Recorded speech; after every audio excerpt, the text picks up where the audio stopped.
L'Écosse et le Pays de Galles, ayant perdu lors du week-end d'ouverture, doivent impérativement s'imposer au BT Murrayfield aujourd'hui. Gatland a été forcé de faire 2 changements. Liam Williams remplace George North après ses 2 coups à la tête subis contre l'Angleterre et Aaron Jarvis, le pilier droit des Ospreys, remplace Sansom Lee, forfait également sur commotion après le protocole. L'Écosse, à la recherche de sa première victoire sur le Pays de Galles depuis 2007, est également forcée d'effectuer 2 changements sur blessure. Sean Lemond remplace Tommy Seymour à l'aile et Jeff Cross débute au poste de pilier droit, Ian Murray manquant le match pour des motifs religieux. Les Gallois se rendent à Édimbourg avec l'intention d'éviter 2 échecs consécutifs dans le tournoi, chose qui ne leur est pas arrivée depuis 8 ans. En début de match, les visiteurs, après une infraction de Blair Cowan, sanctionnée par l'arbitre néo-zélandais Glenn Jackson, coûtaient 3 points aux Écossais. Lee Halfpenny ne manquant jamais de punir ce genre d'indiscipline. 3-0 pour le Pays de Galles. Mais les Écossais allaient vite réagir d'une bien belle manière. Stuart Hogg, qui avait été exclu l'an dernier face aux Gallois, se rattrapait cette fois en dépassant, grâce à sa pointe de vitesse, Richard Hibbert, qui tentait une cuillère désespérée et s'en allait marquer le premier essai du match. Une superbe réalisation de l'arrière des Glasgow Warriors au milieu des poteaux et son 9e essai pour l'Écosse. Laidlaw passait la transformation et les locaux passaient devant au tableau d'affichage 7-3 après 12 minutes de jeu. Le demi de mêlée ajoutait ensuite 3 points sur pénalité, Écosse 10, Galles 3. Mais les Gallois répliquaient. Alors que les Écossais se faisaient menaçants, ils étaient sanctionnés pour hors-jeu. Une nouvelle formalité pour Halfpenny, 10-6, après 20 minutes de jeu spectaculaire et animé. À la demi-heure de jeu, l'Écosse était réduite à 14 après un plaquage en l'air de Finn Russell sur Dan Biggar, considéré dangereux par l'arbitre.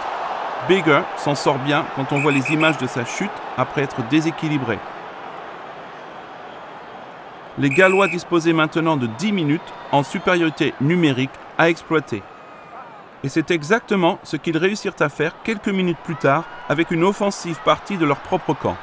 Alan Jones trouvait Liam Williams sur la gauche et l'ailier sprintait. Jonathan Davis était en soutien, gênant le défenseur. Williams passait à Rhys Webb et le demi de mêlée concluait cette action dans l'embut. C'est son 13e essai de la saison et son second dans le tournoi. Un beau mouvement gallois passant de la défense à l'attaque en un clin d'œil et après la transformation de Halfpenny, le Pays de Galles repassait devant 16-10.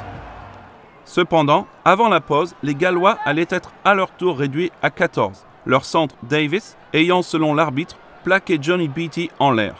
Une faute peut-être moins évidente que celle de Russell, mais cohérence de l'arbitre pour ses actions dangereuses. Et la mi-temps est sifflée sur le score de 16-10 en faveur des Gallois.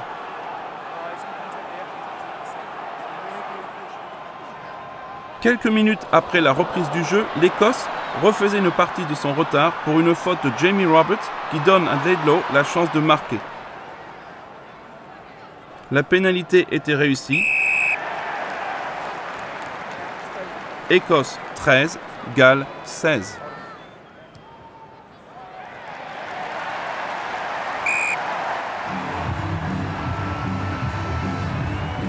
Cinq minutes plus tard, une nouvelle pénalité de Lee Halfpenny redonne 6 points d'avance aux visiteurs avec l'aide du poteau de but, 13-19. Laidlaw répondait de la même manière ensuite, 16-19. Puis les Gallois pensaient avoir marqué un essai juste avant l'heure de jeu. Un Moll progressait, la défense écossaise reculait et Webb passait à Liam Williams qui marquait en coin. Mais les célébrations étaient de courte durée. L'arbitre demandait au TMO de vérifier l'action menant à l'essai. Le TMO jugeait que Jake Paul et Alan Wynne-Jones avaient fait écran. Décision obstruction et donc pas d'essai. Pénalité pour l'Écosse qui pouvait se dégager. Mais la pression galloise continuait et était récompensée 2 minutes plus tard. Biggar trouvait Jonathan Davis au centre qui cassait le premier plaquage et s'extirpait des mains de Hogg pour aller aplatir entre les poteaux. Superbe finition de la part du centre de Clermont et coup dur pour les Écossais. Halfpenny, son compère des Lions britanniques, passait la transformation facile et les Gallois creusaient l'écart, 26-16. Il y eut ensuite une intense période de possession et pression écossaise, repoussée par une défense galloise héroïque. À 6 minutes du coup de sifflet final, les hommes de Vern Cotter pensaient avoir fait le plus dur et inscrit un essai en contre-attaque. Hogg, qui peut semer le danger partout sur le terrain, s'échappait, passait au remplaçant Sam Hidalgo-Cline qui sprintait vers la ligne avant d'aller au sol. Alex Dunbar ramassait le ballon et marquait, mais l'arbitre refusait l'essai pour un en avant, Hidalgo-Cline laissant échapper le ballon avant d'aller au sol. Déception pour les Écossais, si près d'avoir marqué un essai de grande classe.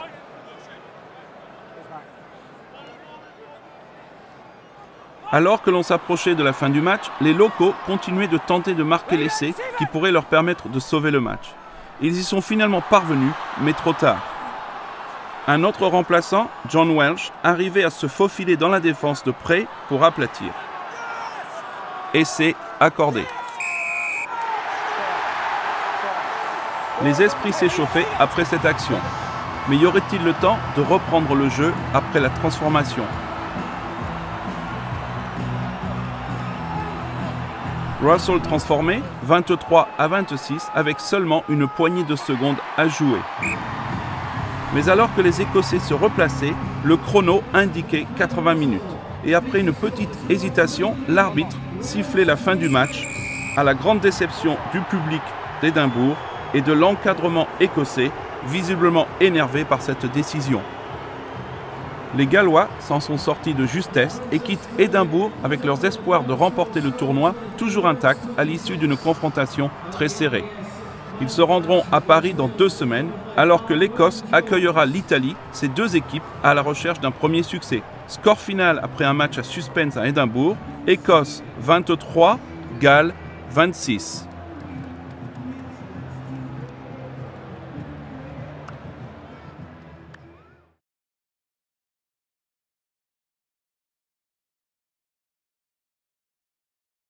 Merci de m'avoir interviewé sur RBS Six Nations, YouTube.